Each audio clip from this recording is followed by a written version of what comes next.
안녕하세요. 교육진담 입시 무엇이든 물어보세요입니다. 안녕하세요. 그렇게 안 하는데 벌써 본인이 안녕하세요 하고 예, 위너스 손준원 대표님 그 자주 나오니까 얼마나 좋습니까? 좋아요. 네, 어차피 우리가 흔히 표현하는 자연계에 관련된 어떠한 이야기를 또 할 수밖에 없죠. 6월 모의평가가 끝났습니다. 그렇죠? 그래서 그 부분들에 대해서 오늘 기본적인 형태의 어떠한 분석 총론적인 형태의 방송을 한번 드리고 다음 주쯤에는 아마 각각의 전문적인 선생님들을 한번 모시면서 팁에 관련된 이야기들을 좀 구체적으로 드리고 싶은데 그 선생님들이 일정 조율하는 것도 또 만만치 않더라고요. 그렇죠. 특히 수학 선생님들이 굉장히 좀 이렇게 시간에 대한 어떠한 부분들, 그러니까 적어도 우리가 국어 수학 선생님들은 모셔와야 되는데, 네, 맞아요. 그다음에 가능하면 과학까지 이렇게 해야 되는데 이 국어 선생님과 수학 선생님이 그 학원가에서 활동 시간이 정반대야. 국어 선생님들은 주말에 활동하시고 수학 선생님들은 주중에 활동하셔서 이 두 분들을 모으기가 너무 어렵더라고요. 거기에 세트로 과학 선생님 끼면 이거 장난 아니게. 그렇죠.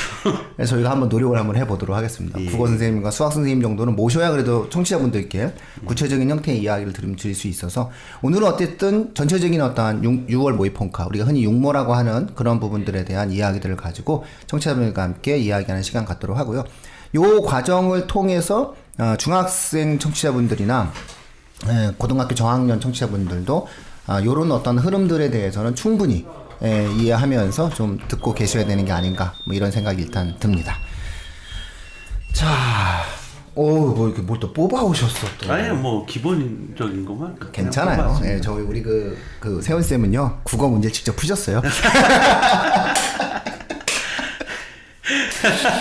그거 약간 막 직접 시간 이렇게 재시면서 이렇게 문제를 한번 그런 분도 계십니다. 아니 근데 생각해보니까 디테일하시죠.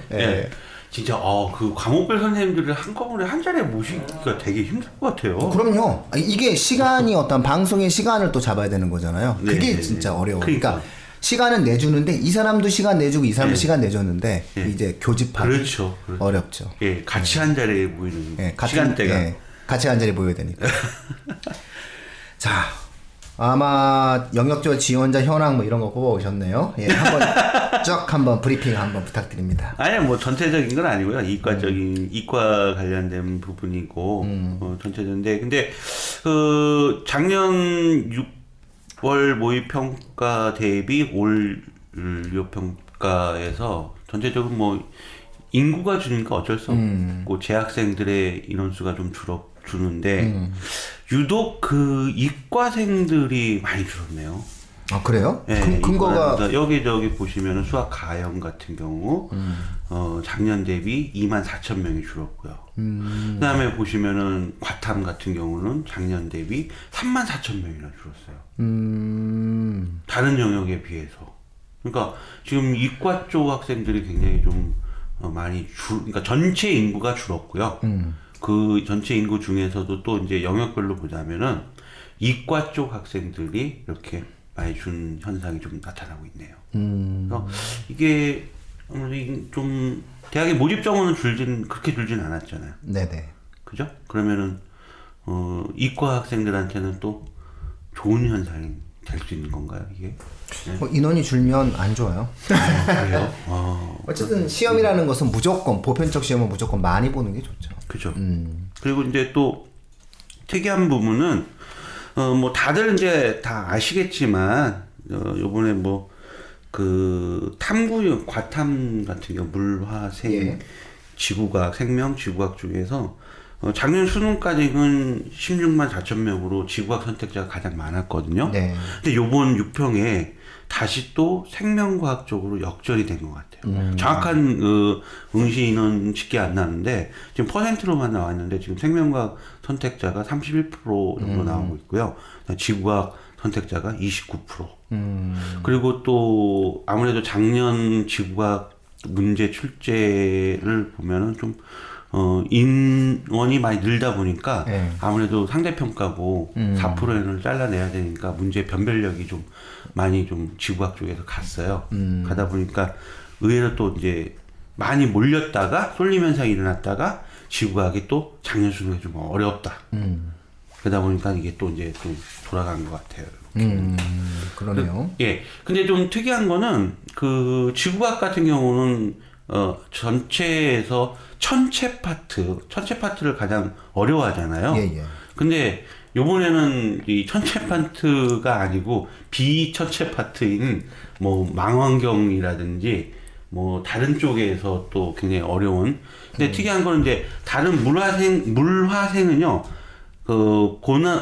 되게 어려웠던 문제가 19, 18, 19, 20의 끝에서 이루어졌는데, 요번에 지구과학 같은 경우는, 가장 그 오답률이 높은 15번 문제, 15번 문제 같은 경우는, 지금 84.3%의 오답률인데, 이게 이제 그 우주 망원경에 대한 문제고, 그 다음에 12번. 그러니까 어느 정도 이 끄트머리에 고난이도 문제가 좀 있으면은, 앞에서 술술 풀다가 뒤로 가서 막히면요, 뭐, 포기를 한다든지 버린다 이런 식으로 했는데, 요번에 지구과학이 중간 부분, 부분도 아니고 해서, 아무래도 과탐이라는 게 문제의 난이도보다 20문제를, 30분 안에 풀어야 되잖아요.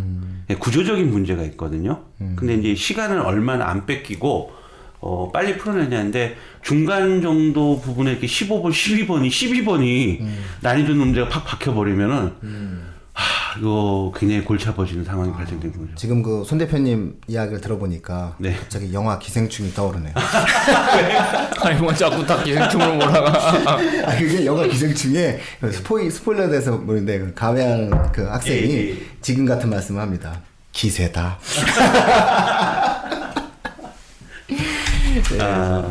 그래서 이제 이 탐구 영역의 또 판도도 지금 바뀌고 있고, 또 방금 전까지 지금 제가 지금 일전에도 컨설팅을 하고 왔잖아요. 왔는데 그런 학생들이 있어요. 한 3년 전만 돼도요. 그러니까 6평까진 보고 6평에서 이제 탐구 영역을 이제 뭐 좀 바꾸겠다. 지구과학이라는 다른 가능했었거든요. 지금 불가능해요. 예, 바꿀 수가 없어요. 예. 이런 식으로 나오고 작년에도 그렇고 이런 전체 인원 응시 인원수가 많다 보니까 아무래도 문제의 난이도가 상승할 수밖에 없어요. 지금. 육모를 놓고 우리가 좀 특이성을 그러면은 이제 정리를 해드리자면은 자연계열 같은 경우 가장 초미의 관심사가 바로 과탐의 선택 과목에 대한 어떤 정함에 대한 문제 혹은 변경에 대한 문제인데 지구과학이 이렇게 나온다면 좀 어렵지 않겠느냐. 왜냐면 갑툭튀잖아요.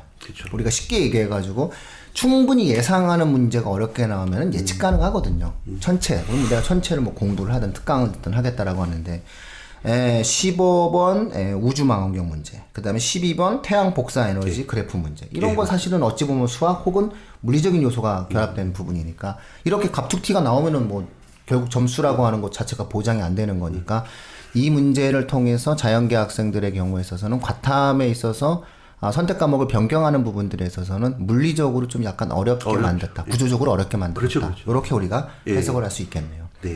전체적인 난이도는 어땠나요? 과탐의 전체적인 난이도는? 지금 이제 요거도 이제 좀 한번 가르쳐 주셔야 될 게, 그러니까 1등급 컷으로 본다면은 지금 지구과학이 그 원점수 40점으로 가장 게 액면가로 봤을 때 가장 어려웠고요. 그다음에 물리가 42점, 그다음에 생명과학이 43점, 화학이 44점인데 뭐 어떻게 보면은 뭐 44점이니까 화학이 제일 쉬웠네 이렇게 볼 수 있는데 사실 이게 원점수 컷하고요. 요거를 보는 게 아니라 사실은 이제 그 표준 점수를 봐야 되거든요. 그러니까 왜 그러냐면은 지금 뭐 생명과학이 43이고 지구과학이 40인데 두 개만 놓고 봤을 때도 난이도를 본다면 원점수 컷으로 본다면 지구과학이 어렵다라고 하는데 표준 점수는 같아요.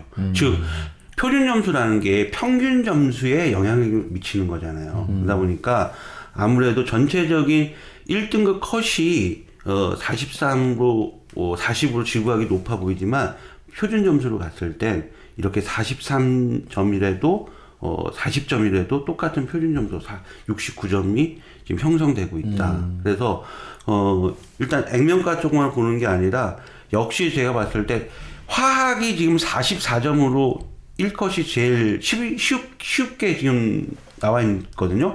그런데 표점 보면은요 68점이에요. 그러니까 지구과학이 40점인데 표점이 69고요. 화학은 44점인데 68점이라는 거예요.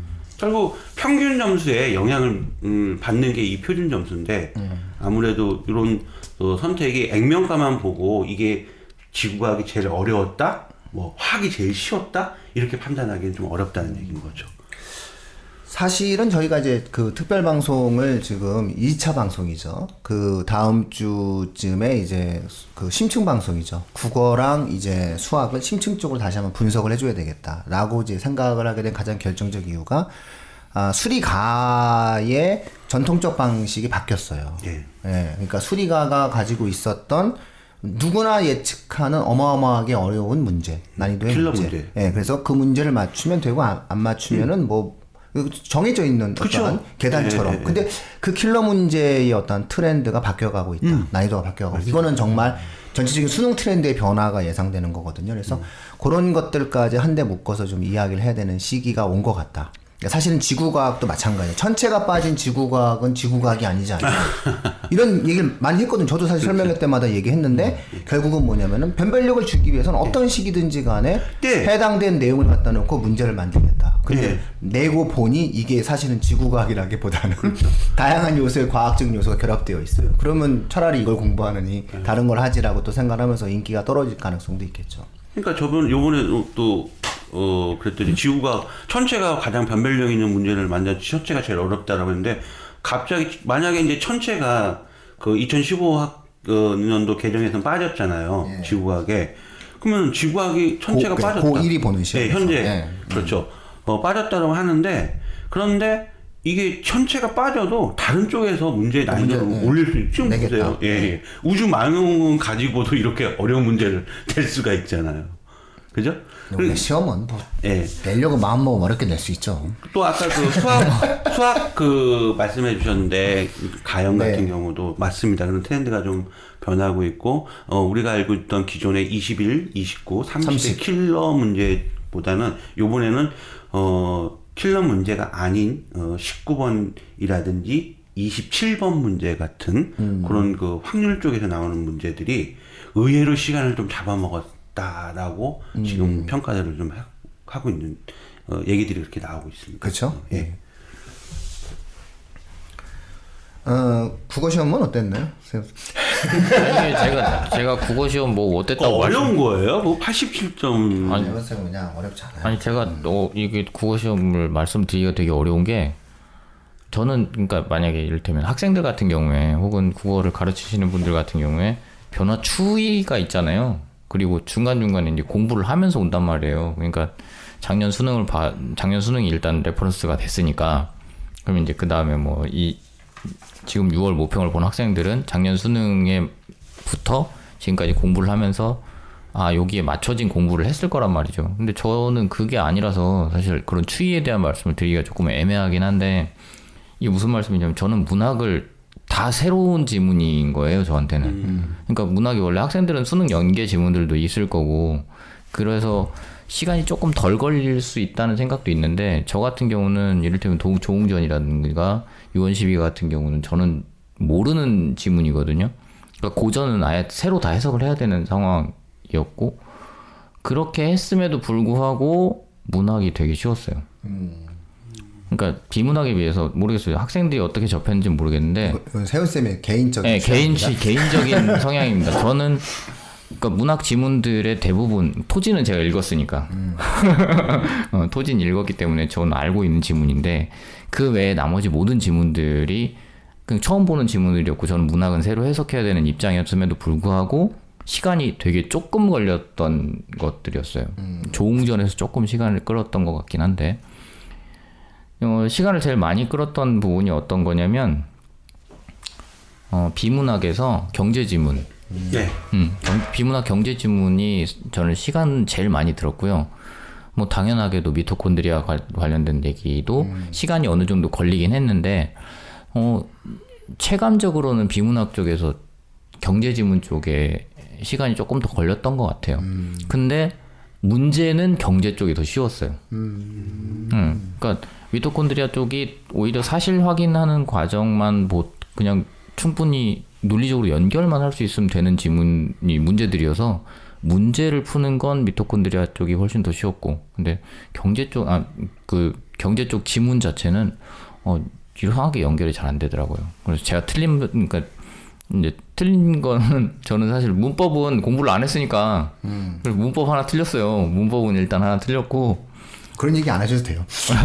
사람들은 환상을 갖고 있으니까 자꾸 깨지 마. 진짜 왜 자꾸 그래.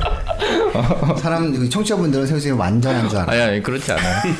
저는 문법은 일단 하나 틀렸습니다.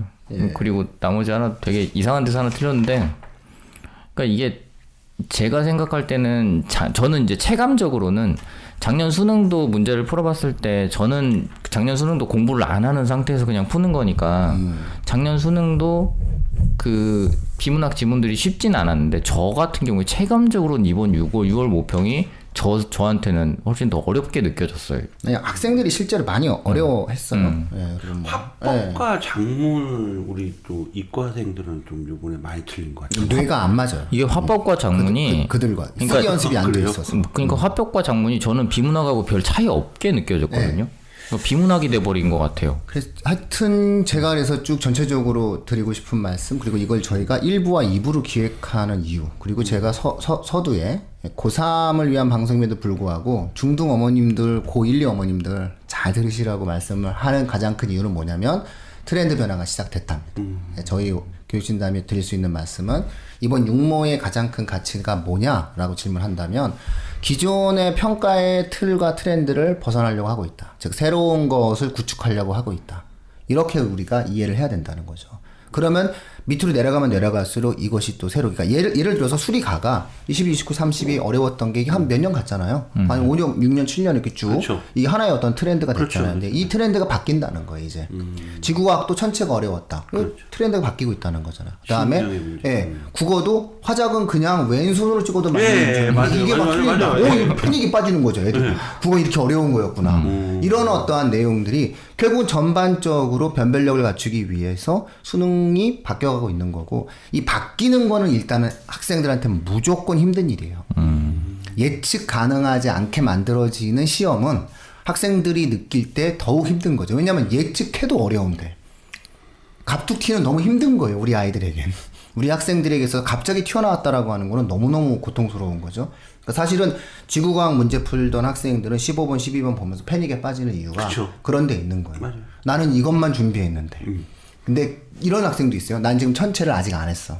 이제 천체를 틀리고 나머지 다 맞고 했는데 이걸 또 틀려. 그러면 그러니까 여기서부터 학생들이 막 특히 국어 못하는 학생들은 이제 화작은 맞고 시작해야 되는데 그게 안 풀려. 그럼 이제 그거 하나 두 개가 너무너무 힘들게 느껴지는 거죠. 네, 어쨌든 그런 어떤 트렌드에 대한 변화가 맞습니다. 시작되었다라고 하는 게 가장 크게 이번 육모에서 의미 있게 좀 봐야 되지 않을까.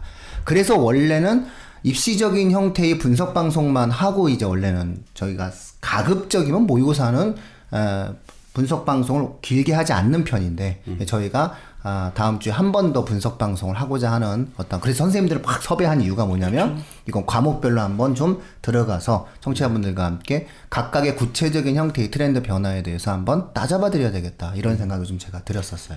가르치시는 선생님들도 되게 배우는 학생들도 힘들지만 가르치시는 선생님들도 힘드실 것 같아요.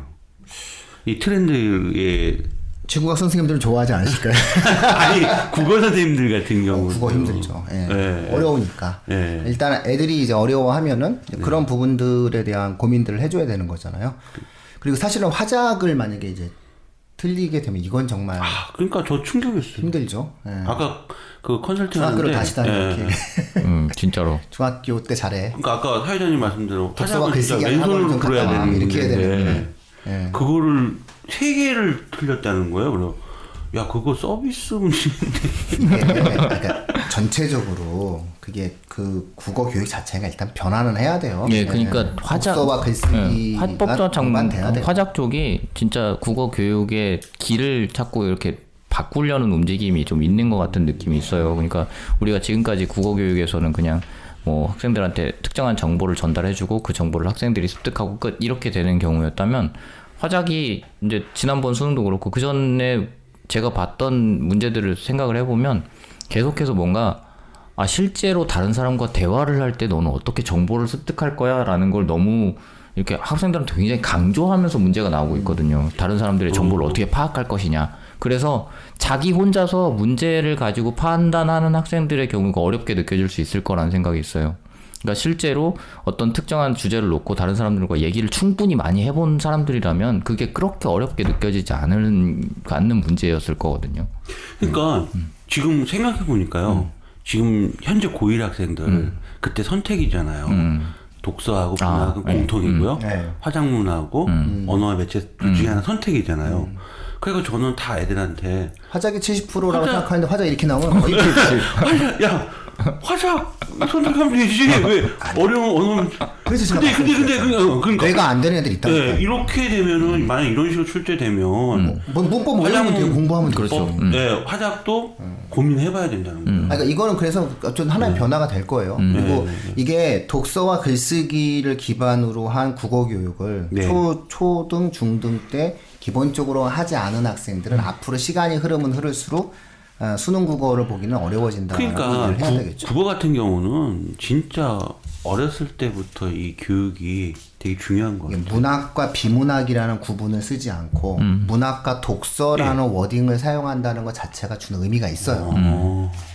그러니까 그런 것을 통해서 그러니까 언어를 통해서 어떤 논리성을 평가하겠다라고 하는 내용인데 중요한 것은 이러한 트렌드에 대한 변화를 하겠다고만 했지 우리는 이런 것을 추구해라고 얘기했지 실제 반영하면서 변화를 준 거는 그게 최근이거든요. 그러니까 지문을 길게 한다거나 비문학의 지문을 길게 한다거나 그쵸. 이런 어떤 부분들인데 저는 이번에 국어도 그래서 사실상 수능 트렌드의 변화는 국어에서만 나왔거든요.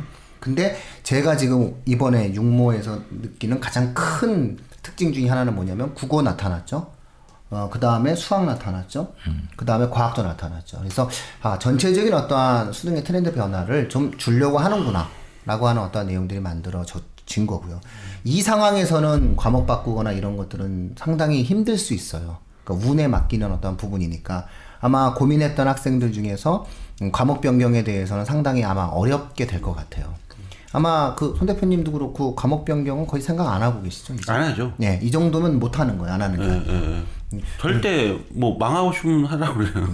근데 할 수가 없어요. 근데 인문과 사탐은 좀 이렇게 성격이 다른데 그래도 굳이 좀 하겠다는 학생들도 있을 거예요. 근데 사탐은 대체로의 이렇게 반응들은 이런 거예요. 그러니까 잘하는 학생들의 경우도 개념에 충실한 학생들이 확실히 점수 때 유지가 잘 되는 편이었던 것 같아요. 그러니까 이게 범위가 조금 출제되는 범위 자체가 조금 스펙트럼이 넓어진 것 같거든요. 그러니까 그 전에는 원래 사탐은 이 부분에서 나와라는 것들이 있었는데 그 범위를 넓혀놔가지고 그러니까 학생들의 경우에 이게 왜 문제로 나왔지 이렇게 접근한 경우들이 있었어요. 그래서 그거를 이제 개념을 충분히 습득하지 않은 학생들 같은 경우에 그 문제를 어쨌든 읽으면 풀 수 있는데 거기서 생각하는 시간이 오래 걸리는 것들이 생겨나는 거죠. 그래서 범위가 넓어지고 다만 어떤 개념에 충실했던 학생들 같은 경우는 뭐 그렇게 어렵게 접근하지 않아도 되는 그런 문제들인 것 같아서 저는 뭐 사실 사탐이 어떤 교양이라는 측면에서 시험을 본다고 하는 거라면 좋은 방향이라고 생각하고 있어요. 그다음에 이제 그 모집 인원에 대해서 이제 저희가 응시 인원 이 내용들 놓고 우리가 의미 있게 또 한번 말씀드리자면은 작년 같은 경우에는 그래도 재학생이 51만 명, 재수생이 7만 5천 명 정도, 7만 6천 명 정도가 시험을 봤어요. 그래서 75%대 거의 87%대 12% 이러다가 이제 마지막에 고등학생들 중에서 아예 안 보는 애들과 그다음 반수생들이 밀려 나와서 거의 5만 명이죠. 45만 명 정도가 재학생. 그다음에 16만 4천 명, 14만 6천 명이죠. 14만 6천 명이 재수생에서 75.24%였는데. 6평 안 보는 재수생이 많구나. 네. 많아요. 근데 문제는 뭐냐면 올해 육모에서 고3이 46만 명. 발표죠. 이거 인구 감소는 막을 수가 없는 그렇죠. 거예요. 그다음에 근데 문제는 뭐냐면 재수생이 7만 8천 명. 그대로네. 작년보다 3만 명이 늘었어요. 정확히 얘기하면 2만 명 정도가 늘 수밖에 없죠. 작년 수능 때문에. 게다가 이제 2만 명이 늘었어요. 그러니까 이게 그리고 올해는 재수생들이 비율적으로 많아요. 그래서 수능 추정치를 놓고 본다라고 했을 때는 39만 명 정도의 고등학교 3학년 학생들과 40만 명 정도 되는 거죠. 그 다음에 14만 8천 명 정도의 재수생들이 보지 않겠냐. 그래서 재수생의 비율이 올해 좀 높아요. 높죠. 네, 3% 정도? 한 2, 3만 명 정도가 더 높아질 것이다. 이렇게 예상을 좀 한번 하죠. 반수생까지 들어온다. 이렇게 볼 수 있을 것 같아요.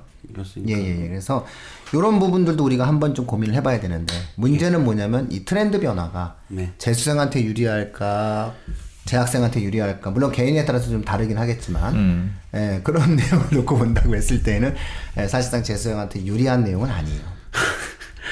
네, 여기 뭐 그다지 유리할 수 없어요. 왜냐하면 특정 과목에 대해서 몰입했던 학생들 입장에서 봤을 때는 그래서 이런 부분들도 한 번씩은 9월 모의평가까지 우리가 한번 봐줘야 될 부분이 있는 것 같고요.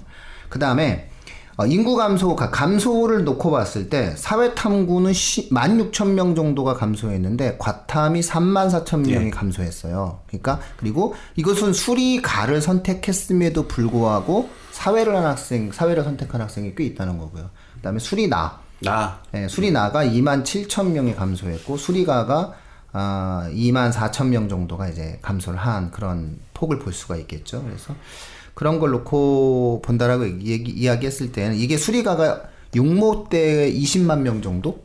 네, 요 정도 이제 이 정도면은 마지막에 가면 더 줄잖아요.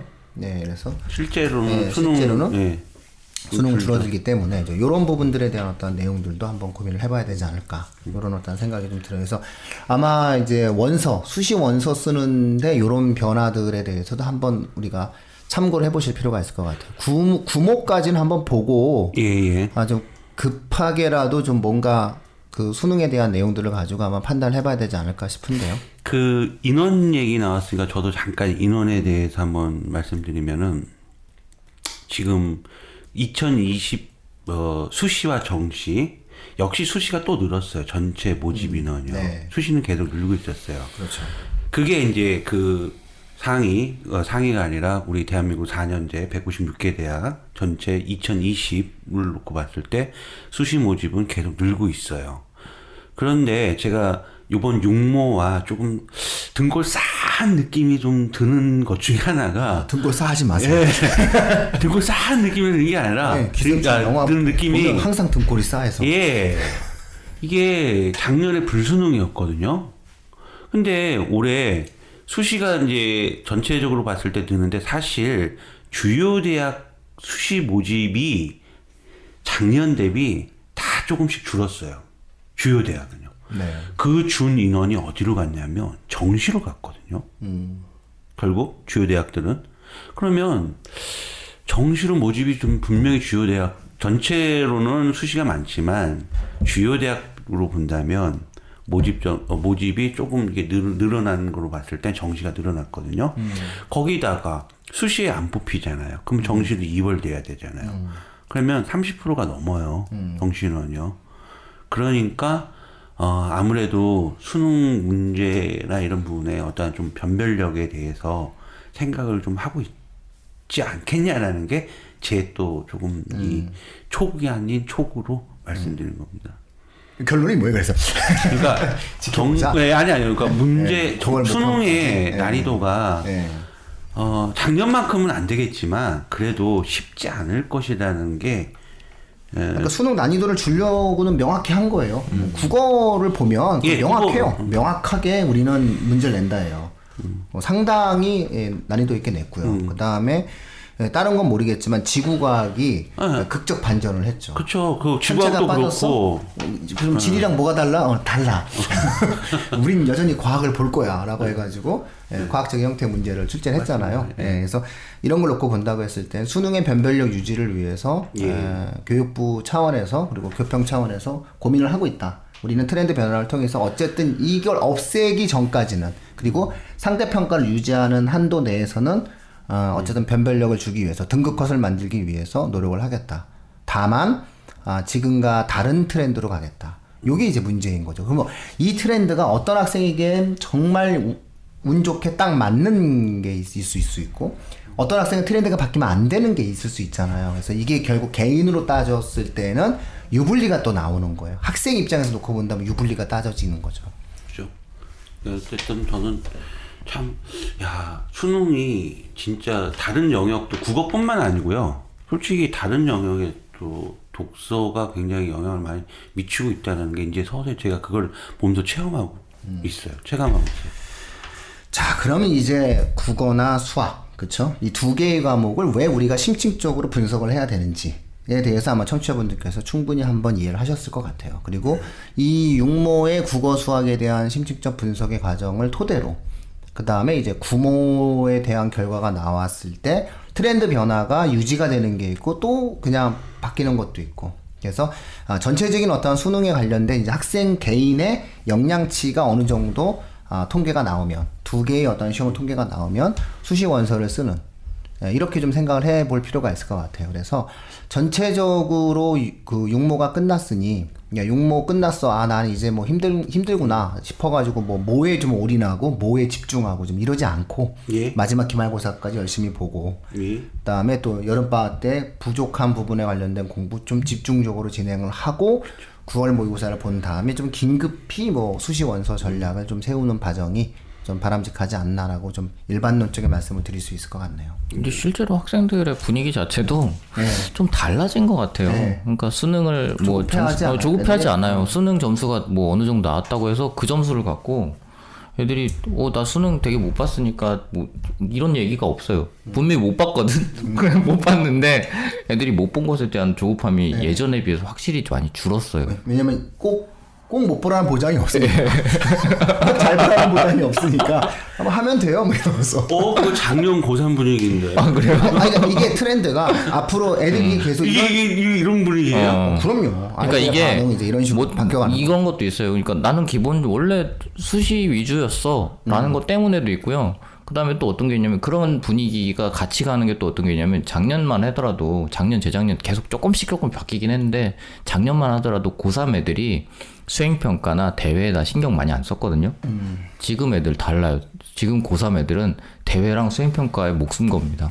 마지막까지. 네, 마지막까지. 그러니까 수능이 그 아이들한테 별로 아직까지 그렇게 중요하지 않은 상태예요.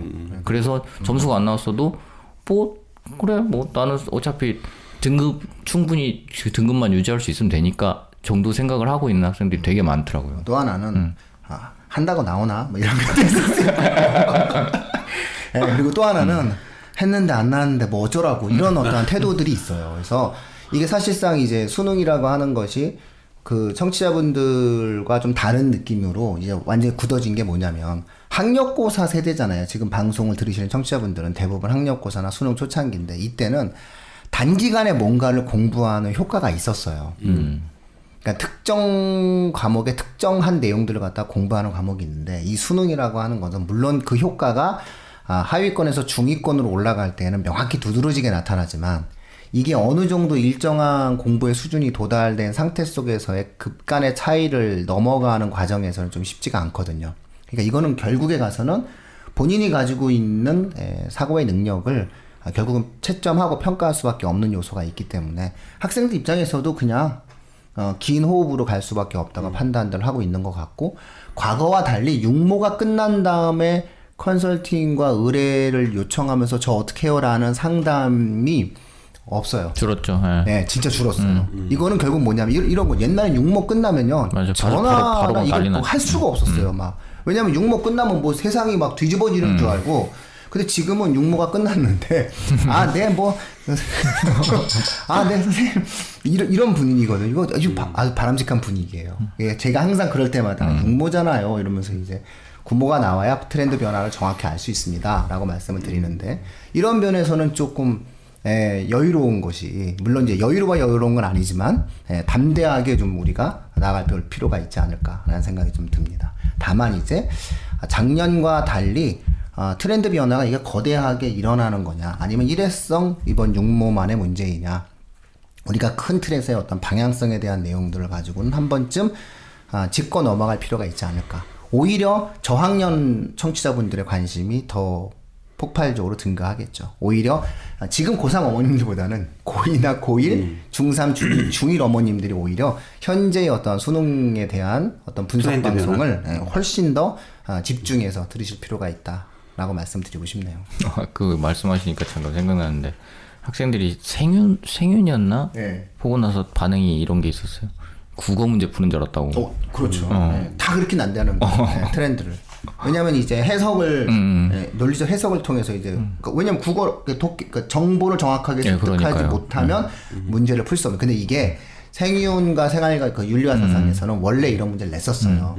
근데 그걸 노골적으로 내지 않고 지식을 가지고 문제를 풀 수 있게끔 했는데 그렇죠. 이제 이걸 계속 그걸 더 씌우다 보면 어느 순간에 학생들 입장에서 봤을 때는 이게 문제 분석 자체가 안 될 그런 경우도 생기게 되는 거죠. 비문학 같은 그런 느낌이 들죠. 네, 그러니까 트렌드 변화는 어차피 이제 서서히 시작됐는데 이게 속도가 이제 이런 걸 느껴지는 것 같아요. 라면 잘 안 드시잖아요. 라면 끓이다 보면 라면은 이제 원래 그 이마트 시식코너에서 먹는 거잖아요. 이상하게 시식이 맛있어요. 시식. 근데 시식하다가 너무 배불러져. 예. 저희 시식할 때 꼭 먹는 게 두부거든요. 두부 만두. 근데 사실은 제일 맛있는 게 그 시식코너 만두예요. 이상 저 고기 안 먹어요. 시식코너에서. 근데 우리가 무슨 얘기가 이렇게 됐죠?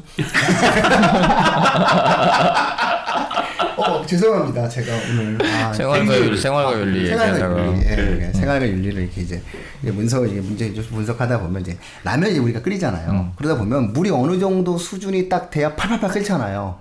근데 그 끓기 전까지 이게 물이 끓었나 안 끓었나? 면을 넣어도 되나 안 되나 모르잖아요. 그 순간에 어느 순간 확 끓기 시작하면 그때부터 끓잖아요. 저는 사실은 수능 트렌드 변화가 계속 되어 왔었거든요. 이 되어 왔던 인계치의 변화가 이번 기점을 통해서 확 나타나냐 안 나타나냐가 굉장히 관심이 있는 거예요. 그래서 정말 많은 선생님들 좀 괜찮은 선생님이랑 방송해 보려고 술까지 먹었는데 결국엔 다 불러오겠죠. 그래서 최대한 불러올 수 있는 사람, 국어와 수학에서는 저희가 그러한 것들에 대한 분석을 해야 되지 않을까. 오히려 이게 왜 필요한가, 이 심층적 분석이 왜 필요한가를 오늘 알려드리고 싶었다라는 말씀을 드리고 싶네요. 근데 어쨌든 시험 보고 나면 다 힘들어요, 그죠? 근데 애들 반응은 어떤가? 시험 딱 끝나고 나면 막 요즘 또 그런 것도 아니요, 없어요. 그렇지 않았다니까요. 네, 기말고사 준비하고 그러고 있어요. 시험 당일날 끝나고 수업 다 오던데. 그러니까 시험 끝나고 애들 반응이 별로 그렇게 나쁘지 않아요. 체력적으로 근데 괜찮아졌어요. 반응이 별로 나쁘지 않은데 점수는 나쁜데. 수 나빠. 무슨 못 봤어요? 그 작년에도 그랬는데.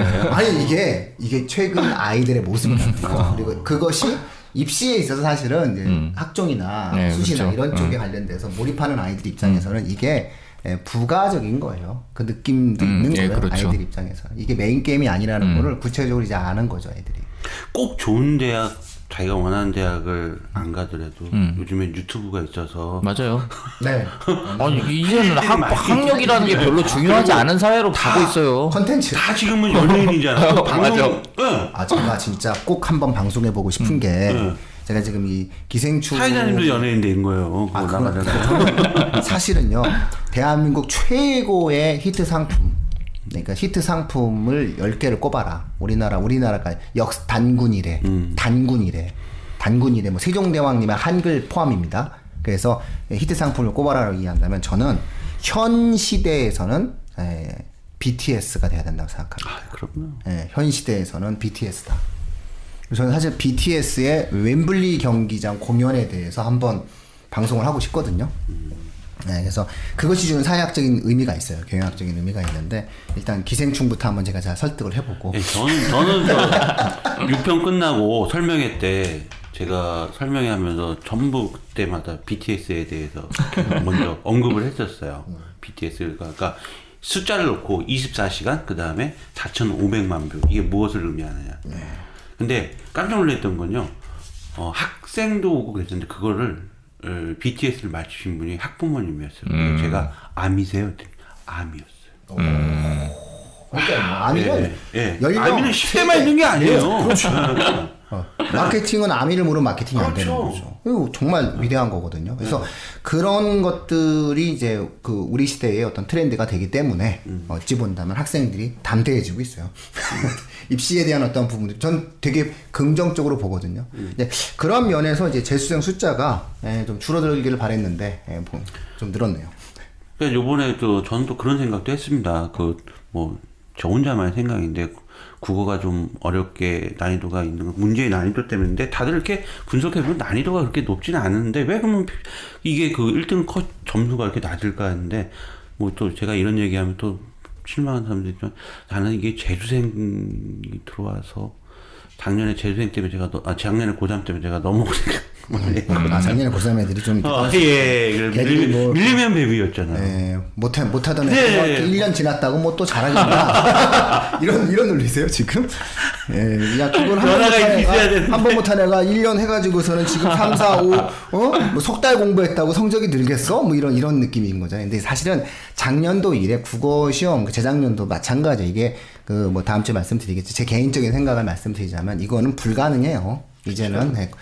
그러니까 우리가 이야기하는 것대로 특정 문제가 어려우면 그 특정 문제의 난이도만 조정하면 되는데 문제는 특정 문제가 어려워서 점수가 안 나오는 게 아니잖아요. 골고루 틀리고 얘는 이거 틀리고 쟤는 저거 틀리는 게 그게 지금 국어 시험에 힘든 건데. 수능에 처음 봤잖아요. 네, 그 표점 국어 만점 표점이 150점 나온 거 처음 봤어요. 그렇죠. 그거 뭐 좀 보세요 지금 아무도 안 틀리는 문법 틀렸다고 얘기하면 이런 학생이 있는 거예요. 이런 학생들이 생긴다니까요. 넌 그거 왜 틀렸니? 그러게.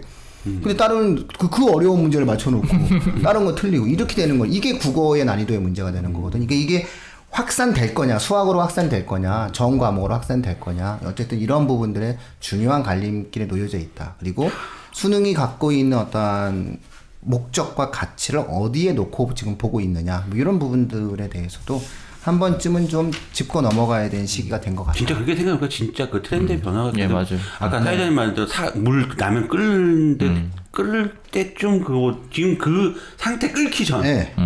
그게 아니냐. 네. 그렇다면 이제 전략 전체가 좀 그렇죠. 많은 부분에 대한 새로운 의미가 있지 전략들이 또 않느냐. 필요하죠. 그런 생각이 든 것 같습니다.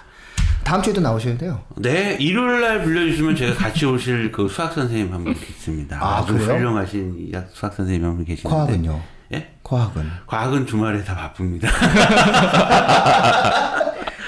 과학을 뭐, 과학을 뭐 밥벌이 하는 사람을 빼고 여기 오라는 수는 없잖아. 아니죠. 잘 조율해서 한번 만나보도록. 어차피 늦게요. 국어 선생님도 늦게 끝나서. 다음 주는 어차피 일요일 날 국어 선생님도 늦게 끝나요. 아 그래요? 어차피 다 9시에 끝나요. 한번 내가 같이 올 선생님이 있습니다. 아 그래요? 예. 아니, 과학을 데리고 오셔야 된다니까. 과학을요? 네. 아, 네. 한번 과학이 와야 됩니다. 알아보도록 하겠습니다. 네. 그래서 그러면 다음 주에 청취자분들께 뭐 한번 약속을 한번 드리고요. 뭐 혹시 뭐 관심 있으시는 분들은 니네 기생충 방송 언제 하냐 이런 거 아까 고민하신다면은 아마 기생충은 10일 후에 10일 후 다음 주 이번 주 그러니까 이게 월요일 날이잖아요. 그럼 이번 주 금요일 날 말고 그 다음 주 금요일 날쯤에 저희가 영화 감독 모시고 영화 감독 그 봉준호 감독이랑 같이 난 봉준호 감독인 줄 알았어요. 봉준호 감독 제가 뭐 모셔올 수는 없고요. 봉준호 감독님과 같이 영화제를 갔다 온 감독님을 모시고 이거 영화 감독이에요. 영화 감독을 모시고 같이 한번 이야기하는 시간을 갖도록 하겠습니다. 그 열흘 동안 저희가 세훈쌤께서 설득해서 영화 기생충 혹시 보셨어요? 아직 못 봤습니다. 그거 힘들어요. 리뷰는 봤는데. 리뷰 보지 마세요. 네. 리뷰를 보지 말고 그냥 연기가 쩔던데요? 그거를 그 연기에 대해서 제가 얘기하는데 왜 송강호인지에 대해서도 저는 뭐 한번 말할 수 있을 것 같아요. 근데 어쨌든 그런 부분들 미리 예고 방송 해드리는 거는 이제 열흘 후 정도 있으니까 한 15일 정도 있으니까 혹시 관심이 있으신 분들은 좀 보고 진행을 하시라라는 거고요. 다음 주는 최선을 다해서 좋은 선생님들 많이 모시고 이 부분들에 대한 심층적 분석을 하겠다. 왜 심층적 분석이 필요하고 그것이 어떠한 형태의 의미를 갖고 있는지에 대해서 오늘 알려드린 것 같고요. 그러니까 다음 주도 일요일인 거. 네네. 이제 예, 그 댓글 잠깐 말씀드릴 글루미님이요. 네. 송파구 문정동 사는데 이쪽도 설명해 부탁드린다고. 저 내일 이 방송 하는 그 월요일날 방송 나오잖아요. 목동까지가 이제 진행이 되고요. 뭐 송파 쪽이면 뭐 그냥 대치동으로 충분히 오실 수 있지 않을까라는 생각이 좀 듭니다. 네, 대치동으로 오시라고 이렇게 말씀을 하시는데. 네, 왜냐면은 뭐 송파 쪽에는 송파는 이제 12월 정도, 12월 정도고 이번 트렌드를 갖고는 일단은 일단락된 부분이 있어서 대치동 설명회나 이렇게 좀 아는 데가 없습니다 아직.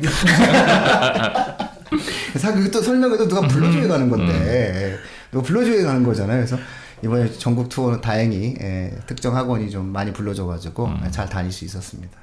그리고 코벤님 맞는 것 같은데 아이디가 이분은 이제 독서 관련해서 예. 책을 갖고 항상 뭔가를 기억해야 된다 이거 강박에서 벗어날 수 있었던 것 같다. 아 그럼요. 제가 말씀드렸잖아요. 이게 정말 청취자분들이 엄청 좋아하는 책이다. 하트 몇 개죠? 몰라요. 하트는 제가 아직 못 봤는데 하트가 그렇게 많지는 않을 거예요. 23개 지금. 보세요. 다른 때보다 상당히 올라오잖아요. 네, 계속적으로 축적되면은 이제 하트 한 3, 40개까지 간다. 이렇게 이제 볼 수 있을 것 같습니다. 우리 왜 하트 국어를 새로운 사람이 하는 거예요. 손 대표님 해주셔야 돼요. 입시 무엇이든 물어보세요는 이렇게. 그거 하는 거, 뭐 하트 좀 쏴주세요. 좋아요 하트 쏴주세요. 네, 좋아요 하트 쏴주세요. 원래 이게 동영상에서 하는 거 아닌가요? 아 그렇죠. 네, 그러니까 유튜브에서는 항상 나오잖아요. 앞에 딱 항상 구독과 이렇게 좋아요, 구독과 이렇게 하는데 저희는 자기 만족을 위해서 하는 거기 때문에 어쨌든. 하트 많이 부탁드립니다. 하트를 많이 쏴주시면 굉장히 좋은 과학 선생님 다음 주 일요일에 불러오는 거죠. 예. 그렇게 하겠습니다. 아주 네. 훌륭한 예. 학생님 같이 오도록 네네네. 하겠습니다. 이런 식으로 내용이 들어갑니다. 그래서 좀 이렇게 부담을 학생들이 많이 안 갖는 것 같아서 너무 좀 기분이 좋고요. 청취자분들께서도 일단은 진행되는 것에 너무 이렇게 마음의 부담을 가지시면 안 된다라고 제가 몇 년째 이야기를 좀 하고 그랬었던 것이 이제는 어느 정도 정착된 것 같아서 좀 마음 편안하게 6월 모의평가 분석 방송을 할 수 있었던 것 같습니다. 자, 오늘 이 정도 마치고요. 네. 또 다음 주에 또 같은 주제 보다 더 심화된 형태의 주제로 찾아뵐 것을 약속드리고 오늘 방송 마치도록 하겠습니다. 고맙습니다. 감사합니다. 수고하셨습니다.